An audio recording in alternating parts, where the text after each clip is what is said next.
news, enfim, essa disseminação de notícias falsas, né, com busca e apreensão de várias pessoas e também com a determinação do ministro Alexandre de Moraes que 6 deputados federais prestem depoimento num prazo de 10 dias.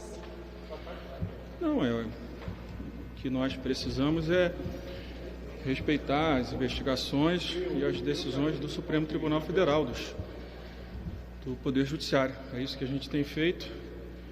Acho que a operação de hoje segue uma linha de um inquérito que já está aberto há algum tempo e que tem por objetivo a investigação de como esses movimentos que tentam desqualificar as instituições democráticas, como eles funcionam, né? A gente respeita assim a nossa democracia, como ontem também o STJ autorizou uma operação no estado do Rio de Janeiro. Nós também respeitamos a decisão, né, e acompanhamos os fatos no momento seguinte. O senhor acha que o senhor já foi alvo de ataques desse grupo que dissemina fake news, que, enfim, escolhe ali os adversários e, enfim, critica? Se eu fui alvo? Eu já fui o principal alvo. Mas eu acho que sabendo separar o que é crítica, né, do que é disputa política, daquilo que é ameaça, agressão, né, e que ataca não apenas o deputado Rodrigo Maia, mas quando ataca a Câmara dos Deputados e a sua presidência. A partir daí não é mais nem liberdade de imprensa, nem liberdade de expressão, a palavra que queira ser usada, aí passa a ser um crime, e que quando isso acontece em relação ao meu nome, eu, nas vezes em que consegui, né, quando eu recebi esses ataques que eu considerei que não são liberdade de expressão, eu fui à justiça e os processos estão encaminhados na justiça para a reparação dos danos. Então, o que a gente precisa nesse momento, né, nesse novo ciclo que não começou no Brasil, né? A gente olha o que aconteceu nos Estados Unidos, na Itália e tantos outros países, na Grã-Bretanha, a utilização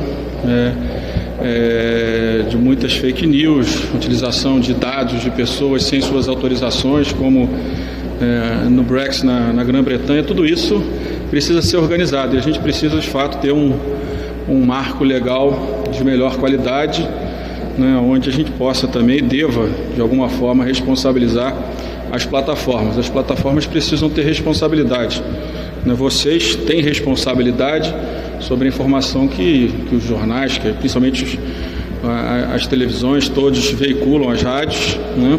De alguma forma as plataformas digitais precisam ter alguma responsabilidade. Acho que esse debate já está acontecendo no Brasil e também está acontecendo em outros parlamentos no mundo. Presidente, tudo bem? Boa tarde. Eu tenho 3 perguntas. A primeira é aproveitando a questão da Polícia Federal, né? Enfim, tem essa indícios, né, de que talvez alguns deputados soubessem de antemão da operação que aconteceu ontem. Eu queria saber se isso for confirmado, se é uma coisa que, na sua avaliação, fragiliza a Polícia Federal como um órgão, né, como uma instituição isenta. Essa é a primeira.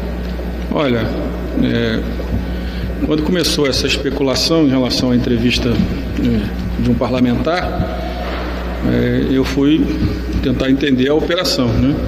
Uma operação decidida pelo ministro Benedito. Então não vejo nenhum tipo de indício de tentativa de politização na decisão da operação. Agora, certamente em algum momento, certamente a cúpula da Polícia Federal recebe a informação e certamente pode repassar para alguém. Repassar, e tem que avaliar como é que isso tramitou, né, fora daquelas pessoas que precisam ter informação. Certamente uma operação contra um governador, não sei se o diretor-geral leva essa informação ao presidente da República, pode ser que sim, pode ser que se leve a algum ministro da Casa Civil, né, ou não, então, ou da própria estrutura saiu a informação. Então, eu acho que o mais importante é de compreender que na decisão do ministro Benedito, do meu ponto de vista, não há politização nessa decisão. O vazamento apenas gera algum tipo de preocupação das pessoas em relação a uma proteção que a instituição sempre teve e que eu espero que continue tendo, uma proteção das suas operações e que elas sempre sejam feitas de forma impessoal. Então acho que a gente tem que separar o vazamento da operação. Eu não acho que a operação, né, da forma como ela foi autorizada, tenha tido nenhuma politização em relação a ela. Agora o vazamento é outra história, até porque esse vazamento do ponto de vista concreto não influencia nada, mas certamente não é bom, né, que a Polícia Federal, algum membro, vaze uma operação e essa informação esteja sendo usada, até porque, de alguma forma, se o parlamentar tem credibilidade ou tinha, ele acaba dando uma informação para alguém em tese que pode estar sendo investigado. Então, inclusive, atrapalha e pode prejudicar as investigações. Segunda questão, o senhor acabou de comentar o projeto, né, que prevê responsabilização de plataformas de redes sociais, e tem críticos que falam que isso poderia afrontar a liberdade de expressão. O senhor vê algum risco nesse sentido? De jeito nenhum. Ninguém quer reduzir a liberdade de imprensa, a liberdade de expressão, nada disso. Agora, o que não pode é essas estruturas estarem sendo usadas contra as instituições democráticas, como muitas vezes são usadas. E para isso, e não apenas contra as instituições, muitas ameaças, né, de vários políticos, de vários juízes, ministros do STJ e do Supremo. O que se quer é que as pessoas tenham responsabilização. Uma plataforma digital, ela não é apenas um instrumento de passagem, ela tem responsabilidade, não com conteúdo, mas ela tem responsabilidade, ela sabe quando é um robô, quando uma pessoa que está digitalizando um número de informações, né, reproduzindo, retweetando, né? Então, o sistema de controle das plataformas, ele precisa ser melhorado, né, e que, de alguma forma, a gente possa ter responsabilização, porque o que não pode também é um volume de fake news desqualificarem, desonrarem a honra de uma pessoa, né, e ninguém ter responsabilidade com isso. Então, acho que uma regra, né, que seja debatida, como aqui a Alemanha já aprovou uma há um tempo atrás, os outros parlamentos estão estudando, todo mundo trabalhando. Não é simples, porque esses sistemas eles vão evoluindo, né? A tecnologia vai estar evoluindo muito rápido. Às vezes uma lei que seja aprovada hoje, ela é velha daqui a 2 meses, daqui a 2 anos. Mas que a gente não pode fugir desse debate, eu acredito que não. Sempre respeitando, né, a liberdade de expressão, né, mas, né, quando um robô é usado para disseminar informação falsa, informação que pode, por exemplo, mudar o resultado de uma eleição, uma informação que pode ameaçar um cidadão, isso tudo não é liberdade de expressão, né? Isso é abuso do sistema tecnológico e, claro, é um ataque frontal, muitas vezes, às instituições democráticas. E a última pergunta, presidente, é sobre, o senhor comentou ontem o papel da imprensa, né, na democracia, na consolidação da democracia, e alguns veículos de comunicação, a Folha entre eles, né, foram obrigados a retirar profissionais do Palácio da Alvorada, porque considerou que não estava havendo condição de segurança para trabalho. Assim, a fala do senhor ontem também foi motivado por esses episódios? Assim, o senhor pode comentar especificamente essa decisão? Todos os episódios que vêm acontecendo, o ataque a jornalistas, né, os ataques, os constrangimentos criados no local da entrevista do presidente da República, isso sempre limita a atuação da imprensa, constrange, e mais do que isso, limita até, né, a possibilidade de informação que o próprio presidente e qualquer político quer transmitir à sociedade brasileira, à nação brasileira. Então, acho que o episódio é um episódio não muito ruim, uma sinalização péssima. Nós não podemos, eu tenho dito desde o ano passado, eu me lembro que eu fui num evento, num jornal aqui de Brasília, e eu disse que um Brasil que queria reformar a Previdência, o sistema tributário, a administração pública, para que a gente possa, junto com isso, ter marcos regulatórios para os novos investimentos, nós só vamos ter esses investimentos, primeiro, se nós formos uma democracia, né, plena. Esse é um ponto fundamental na decisão de qualquer investidor estrangeiro, somado ao meio ambiente, entre outros temas. Então, episódios como esse, né, que tiram a Folha e o Sistema Globo, da porta do Alvorada, quando o presidente fala, né, para os brasileiros através dos meios de comunicação, é claro, né, um ataque à imprensa, à liberdade de imprensa, à nossa democracia, e mais do que isso, né, dá uma sinalização errada e que prejudica, né, os brasileiros e o próprio governo. Um governo que queira recuperar a sua capacidade de investimento, ele vai precisar, né, que as instituições democráticas sejam plenas, né, e para que isso ocorra, a gente precisa muito que a gente tenha uma imprensa livre. Com a imprensa livre, a sinalização que se dá para todos, né, é que nossa democracia continua funcionando. Então, acho que é uma sinalização ruim, né, e eu espero que o governo consiga reorganizar a forma de relacionamento do presidente na porta do Palácio, para que a imprensa possa voltar a trabalhar com segurança e responsabilidade. Presidente, boa tarde. Pegando um pouco carona na pergunta da colega, ontem no discurso do senhor, o senhor no fim fez um apelo ali, um convite à pacificação dos espíritos. Eu queria saber se hoje, com essa operação, né, no escopo desse inquérito lá no Supremo Tribunal Federal, que chega ali empresários que apoiam o presidente Jair Bolsonaro e também deputados federais que vão ser ouvidos, o senhor acha que isso pode abalar ainda mais a relação entre os poderes? Eu espero que não. É o que eu disse ontem. Nós precisamos respeitar as decisões do judiciário, mesmo que existam divergências. Uma coisa é você criticar, divergir, outra coisa é você não aceitar. São questões distintas. Eu tenho certeza, né, que o presidente ou qualquer membro do governo possa ser crítico à operação de hoje, mas precisa respeitar, como ontem, né, que muitos do governo foram a favor da operação de ontem, né? Então, não é uma questão da gente estar em cada operação, se for relacionado a alguém que seja próximo a gente, nós concordamos com a operação. Se for contra alguém que nós criticamos, nós somos, né, nós somos a favor da operação. Então, o que precisa é respeitar a decisão do judiciário. Como eu disse ontem, né, uma ação contra o governador do Rio, adversário do governo federal, em tese, né? Muitos membros do governo federal, parlamentares, apoiaram aquela operação de ontem. E hoje talvez eles critiquem. A crítica é democrática, é legítima. O que a gente não pode, além da crítica, é desrespeitar a decisão tomada pelo Poder Judiciário. É por isso que eu disse ontem que o importante era que, independente de críticas, nós deveríamos sempre respeitar as decisões dos tribunais de qualquer instância. Uhum.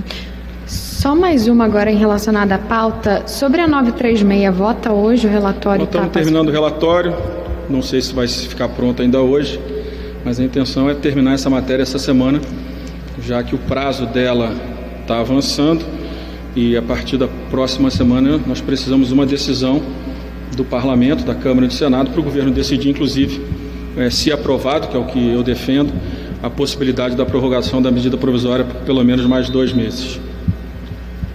Presidente, boa tarde. Tenho 2 perguntas. Uma delas conversa com essa pergunta que a Bárbara fez agora. Além da prorrogação, quando o deputado Orlando foi anunciado como relator, a gente conversou com ele. Ele disse que queria colocar alguns outros pontos. Eu queria saber, voltou o sindicato na negociação ou não? Olha, esses temas, eles vão aparecer no plenário de qualquer forma, que seja no texto do relator ou que seja por emendas de plenário. Mas não teve acordo sobre isso? Ninguém deve ficar estressado, preocupado. A votação dessa matéria sempre traz um enfrentamento de pontos de vista, de ideologias, de ideias, de posições, de como a economia brasileira, né, o setor privado deve funcionar, né? E então a esquerda sempre vai ter uma agenda, né, olhando de um enfoque, os partidos mais à direita de outro, né? Essas matérias no texto, ou se não estiverem no texto, elas serão destacadas de qualquer forma, né? Lembrando que um destaque supressivo, quando você vota a matéria, essa parte do destaque não é votada. Mas não teve acordo sobre isso? O importante, eu não sei qual é o texto do relator, Entendi. O importante é que nós tenhamos a clareza que essas matérias vão a voto. Cada matéria dessa mais polêmica, certamente, o governo por um lado e a esquerda por outro vão destacar. e essas votações devem vir pelo sistema nominal. Então nós vamos saber quem tem voto para ganhar e quem tem maioria na Câmara dos Deputados nos temas mais polêmicos em relação às matérias que você colocou. Certo. E a outra pergunta que eu tenho é mais geral e também toca nesse assunto da Polícia Federal. O senhor disse que no caso do governador Wilson Witzel, o senhor não viu uma influência política. O governador... Na decisão do ministro Benedito, de forma nenhuma. Claro. O governador disse, e esse foi o primeiro grande desdobramento, no meu entender, daquelas acusações do ministro Sérgio Moro quando ele saiu, que teve o dedo do presidente. O senhor acha que hoje, depois de todo aquele imbróglio envolvendo a saída do ministro Moro, a Polícia Federal ainda tem condição de ser vista como isenta quando faz uma operação contra um adversário do presidente? Nós temos que separar as coisas. A Polícia Federal, ela faz a operação por decisão de um ministro, no caso da operação de ontem e da operação de hoje. Então, ontem o ministro Benedito do STJ, outro ministro Alexandre de Moraes. É o que eu disse, nós não podemos ser a favor de uma operação que em tese atinge um político que é nosso adversário, nem ficar aplaudindo, porque de outro lado um lado a favor, um lado contra a gente, né? Um dia eu fico a favor, um dia eu fico contra. Não pode, nós temos que respeitar as decisões do Judiciário, do Supremo hoje e do STJ ontem, né? Eu não tenho nenhum motivo para dizer que há interferência. O que há é um vazamento da operação, né, pelo que eu estou vendo na imprensa, né, onde a Polícia Federal, alguém da Polícia Federal deve ter vazado esta operação, né, no momento em que ela estava sendo autorizada ou foi autorizada pelo STJ, né? É grave? É grave, mas isso não significa, do meu ponto de vista, interferência, porque não foi a Polícia Federal que decidiu, né, quais seriam as pessoas, né, que teriam busca e apreensão, né, e seriam investigadas. Essa é uma decisão que cabe ao Ministério Público e ao Poder Judiciário, e cabe à Polícia Federal executá-la. O vazamento é grave, mas isso não significa diretamente, necessariamente, no primeiro momento, uma interferência. Como a operação de hoje, autorizada pelo ministro Alexandre de Moraes, não significa interferência política na Polícia Federal. Então, é o que eu disse aqui, nós precisamos respeitar as decisões do Judiciário. A gente pode criticar, mas de forma nenhuma tentar não respeitar e não entender isso como um processo onde garante que as instituições democráticas estão funcionando. Presidente, vou repetir a Dani, vou fazer 3 perguntas também. A primeira é relacionada a medidas provisórias. Em 17 de abril, o senhor, conversando com a gente, disse que algumas medidas provisórias provavelmente seriam deixadas de lado e caducariam em função, e o senhor explicou da má relação que estava havendo entre os poderes. Hoje esse cenário parece que mudou um pouco, a relação parece estar melhorando. Queria saber se isso mudou, se as medidas provisórias que o senhor disse que caducariam vão ser votadas. Nós estamos terminando as medidas provisórias que são anteriores ao coronavírus. Essas têm um rito. A partir da 925 tem outro rito. A partir da 925 todas devem ir a voto, até porque são todas urgentes, relacionados ao enfrentamento ao coronavírus e não devem deixar de ser votadas. As anteriores eu já expliquei aqui 1000 vezes, né, que quando construímos o acordo de votação remota, construímos um acordo de maior diálogo para a decisão de pautar as matérias. Algumas nós temos mais facilidade, né, outras nós temos mais dificuldade. Ontem botamos 3 medidas provisórias que tínhamos muita facilidade. Agora falta 922, que é mais polêmica, né, do ponto de vista da posição dos partidos na Câmara dos Deputados. Nós temos a 923, que eu acredito que do ponto de vista dos partidos não me parece tão polêmica, mas essas não irão a voto essa semana, porque há uma urgência em votar a 936 entre hoje e amanhã, que a gente precisa encaminhar para o Senado debater, para que o governo possa decidir pela sua prorrogação ou não. Eu espero que a Câmara possa, minha posição é essa, minha opinião é essa, autorizar o governo federal a prorrogar os prazos da medida provisória 936. Em relação ao projeto de regularização fundiária, voltando nesse assunto, alguns parlamentares ambientalistas, ruralistas também, o próprio relator, disseram que todas as declarações dadas pelo Salles na semana passada praticamente enterraram o debate do projeto. Queria saber como que o senhor pretende reconstruir o clima para se votar essa proposta. Não, eu defendo muito o texto do deputado Zé Silva, depois do relatório que estava sendo construído pelo deputado Marcelo Ramos, porque eu acho que aquele texto é equilibrado. Aquele texto vai ao encontro da preocupação do governo, do Ministério da Agricultura, de poder regularizar as pequenas propriedades, principalmente, só até 6 módulos, com marco temporal de 2008, porque assim você não estimula novas invasões. Então, eu acho que ele vai ao encontro do que quer o Ministério da Agricultura e também parte dos ambientalistas, não estou dizendo todos, né? E acho que é um texto que, se pudesse ser votado, ele garantiria, né, esse marco legal que preserva, né, o nosso meio ambiente e dá os instrumentos para o governo em relação àqueles com anteriores a 2008, até 6 módulos, que eles possam regularizar as suas terras. Isso será bom para a sociedade brasileira, será bom para os pequenos produtores. Fora desse acordo, em algum momento depois do enfrentamento ao coronavírus, nós vamos ter outro debate. E o outro debate será um debate que vai ser muito mais, vamos dizer assim, muito mais aberto, né, onde o resultado do plenário poderá ser, né, a manutenção do texto ou a modificação do texto. Por isso que eu defendo o acordo, porque eu acho que esse é o acordo que atende, né, 95% das terras, né, que precisam ser regularizadas segundo o governo, e ao mesmo tempo atende à preservação do meio ambiente.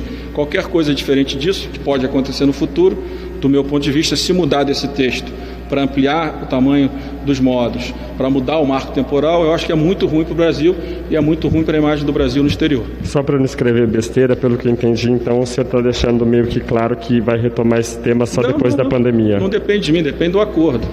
Se não tem acordo, não vai a voto. Vamos fazer esse debate em outro momento. Eu defendo o acordo porque eu acho que é um bom momento para a gente aprovar um texto que está equilibrado, que, como eu disse, atende 95% das propriedades, mas não estimula invasão, não estimula grelagem e não estimula, né, a manutenção dessa política, né, que prejudica o meio ambiente no Brasil. Agora, minha terceira pergunta é em relação ao presidente Jair Bolsonaro, que anda fazendo algumas visitas fora da agenda, visitas extraoficiais. Hoje ele foi visitar o presidente Supremo, Dias Toffoli, no hospital. Ele visitou o PGR, Augusto Aras, também fora da agenda, se convidou para ir até a PGR. Queria entender se o senhor não entende que esse tipo de movimento pode ser interpretado como uma tentativa de interferir em processos que o envolvem e envolvem familiares. De jeito nenhum. O presidente da República pode e deve dialogar com o presidente do Supremo e com o Procurador-Geral da República, de forma aberta, transparente, democrática. Talvez, se você tivesse informação de uma visita fora da agenda dele, talvez você pudesse criticar, mas eu acho que uma visita à sede da Procuradoria, eu não vejo isso com nenhum problema. O presidente da República pode dialogar e deve dialogar com as instituições, também com o Procurador-Geral. Eu não vejo isso como nenhum tipo de tentativa de interferência. Mas ao hospital, no caso, desculpe, era fora da agenda. O quê? Ao hospital, no caso, era fora da agenda. Ele não estava indo ao Supremo, ele estava indo ao hospital. Mas você não me disse aqui que ele foi no hospital? Então pronto. Passou até, foi pública. Claro, ele vai no hospital, como é que o presidente Bolsonaro vai entrar num hospital e não vai ser reconhecido, imediatamente a imprensa vai ser informada? É óbvio que ele sabia que a imprensa seria informada nesse caso específico, e visitar o presidente do Supremo, que está internado. Eu não vejo nisso nenhuma tentativa de interferir em nenhum processo. Presidente, boa tarde. O senhor disse que o rito de análise das MPs a partir da 925 seria diferente. Hoje, o senhor disse também que pretende acabar com a votação da 936 ainda nessa semana. Acabar o quê? A votação da 936 ainda nessa semana. Isso. A MP 927, que também trata de questões trabalhistas, está como prioridade para ser votada? O relator apresentou o relatório, está um relatório extenso. Sim. Eu vou combinar com ele, vou combinar com a equipe econômica, da gente sentar e olhar o que tem no texto que foi incluído, para a gente avaliar o impacto desse texto. Eu não conheço ainda, não parei para estudar ainda. Está todo mundo muito focado na 936, mas certamente a 927 vai a voto assim que esse diálogo entre os líderes de todos os partidos e com o governo esteja organizado para que ela possa ir a voto. Boa tarde, presidente. Na semana passada, alguns partidos de oposição apresentaram um pedido de convocação do ministro Heleno, né? Dependeria do senhor pautar isso em plenário. Eu queria saber se o senhor vai pautar ou não, ou era em relação à nota que ele divulgou na semana passada, né? Eu não sei se... É claro que a nota do ministro Heleno, ela foi muito acima do necessário, do tom. Eu acho que constrangeu a muitos, né? Sem dúvida nenhuma não é o tom que deveria ser usado por um ministro, principalmente do Palácio do Planalto, mas nenhum outro ministro deveria usar um tom como esse, de ameaça. Mas depois o que eu vi foram algumas sinalizações de crítica própria à nota do ministro Heleno. Eu acho que nesse momento talvez um requerimento de informação seria melhor para cobrar do ministro o que ele quis dizer naquela nota. A convocação aqui, com o plenário vazio, eu não sei o que isso poderia gerar, e no momento de pandemia eu acho que nós devemos, no limite, né, claro que se chegar num ponto que precisa convocar, claro que nós vamos convocá-lo, mas nesse momento eu acho que a gente tem que tentar construir os caminhos e os esclarecimentos sem precisar de uma medida extrema. Perfeito. E sobre a pauta de hoje, se não tiver um acordo para o texto da 936, fica só o PLP 9, o que mais que o senhor vai colocar para voto? Eu tenho que ver com a assessoria se tem algum outro texto que esteja organizado com as lideranças, senão a gente vota só o PLP 9 e amanhã vota a 936 e, se possível, avança nas outras medidas provisórias. Eu não acho fácil, mas é a nossa tentativa. Obrigada.